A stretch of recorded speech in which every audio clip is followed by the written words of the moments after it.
everybody, welcome and thanks for watching. This is BLACKTREE on TV and I'm your host Alex Hudgens. We are your #1 source for urban entertainment. It's what we do and we do it so very well, but we have you to thank.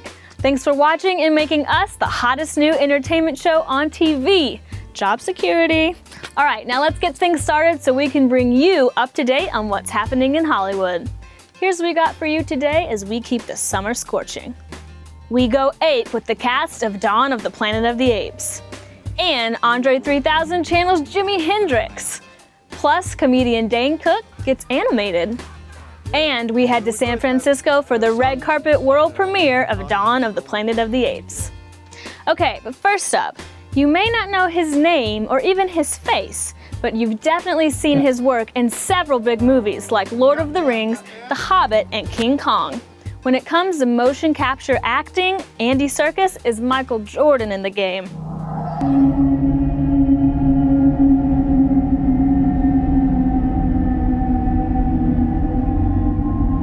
We've been through hell together. We spent 4 years fighting that virus and then another 4 fighting each other. It was chaos.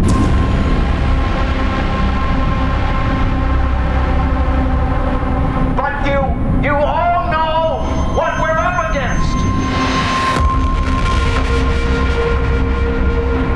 I need to speak to Caesar!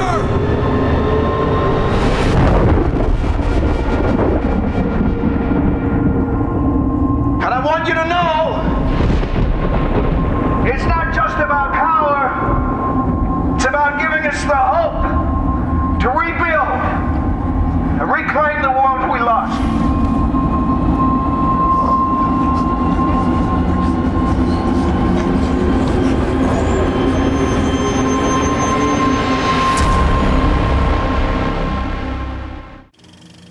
What's up? Good to see you, my friend. Really good to see you. Always good talking to you, man. Congratulations once again. You just keep impressing me. No, seriously, time after time. I mean, you do it so very well.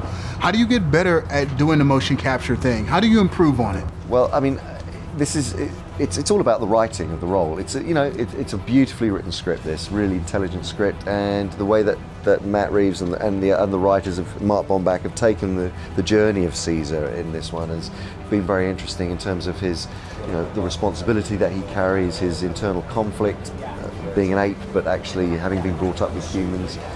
It was a joy to work on, and working with Matt Reeves, this amazing director who's given this real heart and soul to this, blockbuster, yeah, but it's a blockbuster with real brains and heart. No, it does. It does have a lot of emotion, which I dig that though, because the subject matter that we're dealing with, if it doesn't have any emotion, it doesn't work. No, exactly. So it totally works. Now the apes in this movie have evolved, because it's a 10-year span, but how has the technology evolved to make your job easier and help you perform better? Well, the great thing about the performance capture process now is it's becoming more and more transparent, so that when the animators and artists afterwards take our performances that are authored on set, they've created ways of mapping the performances which are so much more truthful, and that the fidelity is so high now to the performances that we give on set, that the emotions will be able to be read a lot better.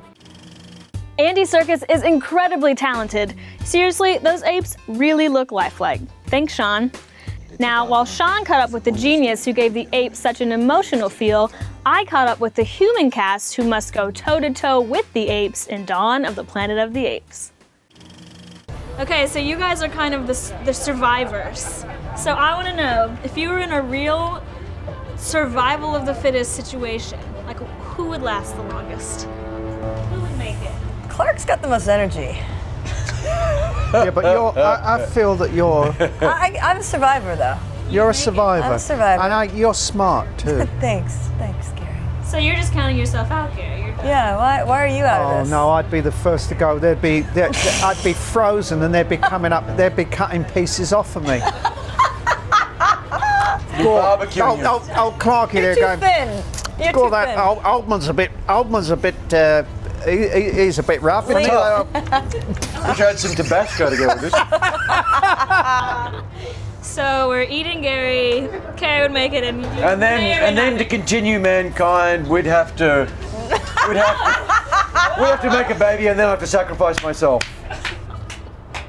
Okay, that's actually the third installment of Planet of the Apes. Gobble gobble. I hope that's what happens in the next movie, maybe. We'll see. So this film, I think that's such an interesting look at humanity, because we've got the apes who are almost more human.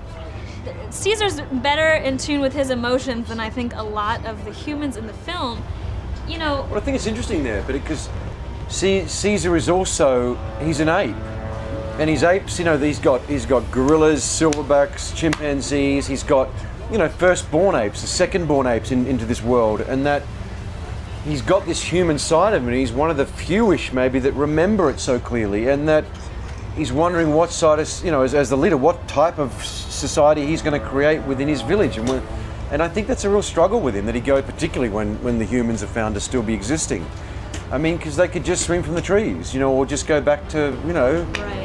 You know, just a natural habitat, and I don't, you know, it's a complex situation for him as it is for Dreyfus and myself. Almost how to advance the ape society, and then we've got the human society, which is declining almost. If we somehow had a virus. No, we're coming back. We are coming back. We're coming back. Don't give up on us yet. You know. But I mean, but it starts at that point where, you know, we have been through not just the virus, but through a civil war which has come through. There's the fact that we've been able to go, you know what, we're immune, or we've built up an immunity to it, and here we are, and what are we going to do? And you know, at that hope, I mean, one real hope that there is also great fear, because now you're actually you're seeing a little bit of the future. You know, I've got my child, I've got my, you know, we're able to think beyond, you know, where am I going to sleep tonight, what am I going to eat? We've got a few things sorted out, and you know, and we're both ready to expand, and you know, and the apes are, you know, already expanding, but they're coming up to their own thing. Threat.